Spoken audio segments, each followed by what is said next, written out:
Bill, absolutely fabulous to have you back at Private Fund CFO Forum. Let's talk about the world of fund administration, how that's been changing.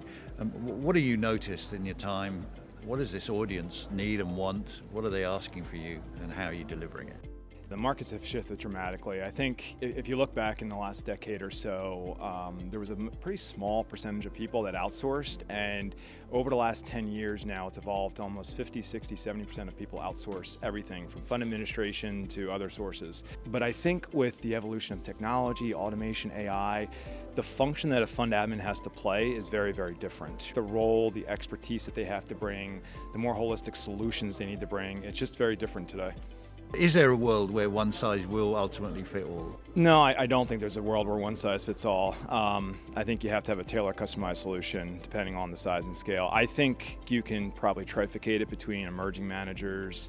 I'll call it managers that have insourced that are now hitting an inflection point in their growth where moving to an outsourced model might make a lot more sense. And then you've got larger established managers that have always outsourced, are on a steady growth pattern, but they're not happy with their outsourced solution and it's just not working, so they're looking for a change. I think if you categorize it in those three categories, then you can start to customize a solution for each one of those. That's a great segue to how do you outsource? Depends on a lot of things. Like I said, it depends on where you sit in the life cycle and where you sit in those three categories I just mentioned.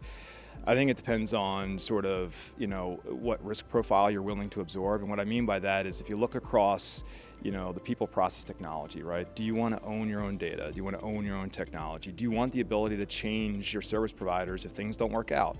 Co-sourcing might be the right model for you, right? In other cases, you don't want to really deal with anything operational. Can I just pick up on the co-sourcing point? There's a lot of buzz about that.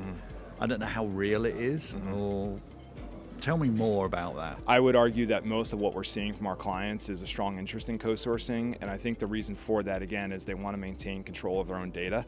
LPs have demands for data, they have demands for data, and there may be things that they want to do with that data well beyond the scope of what the fund admin's offering. Now, if you have a great partner and a great fund admin, right, they will offer all those things for you. But it really just depends on that profile. But in a case where you're retaining control of that data, you're retaining control of that technology, if you want to make that switch to another fund admin or a different service provider, it's a lot more fluid, it's a lot less disruptive to operations. So we are seeing it, people that maybe don't have that full trust yet necessarily for outsourcing and want to start with a success by approximation, co-sourcing can be a good option. People who maybe have the trust but want to maintain their own technology and own data, co-sourcing is a good option. Bill, great to have you. Yeah. Thank you for your time.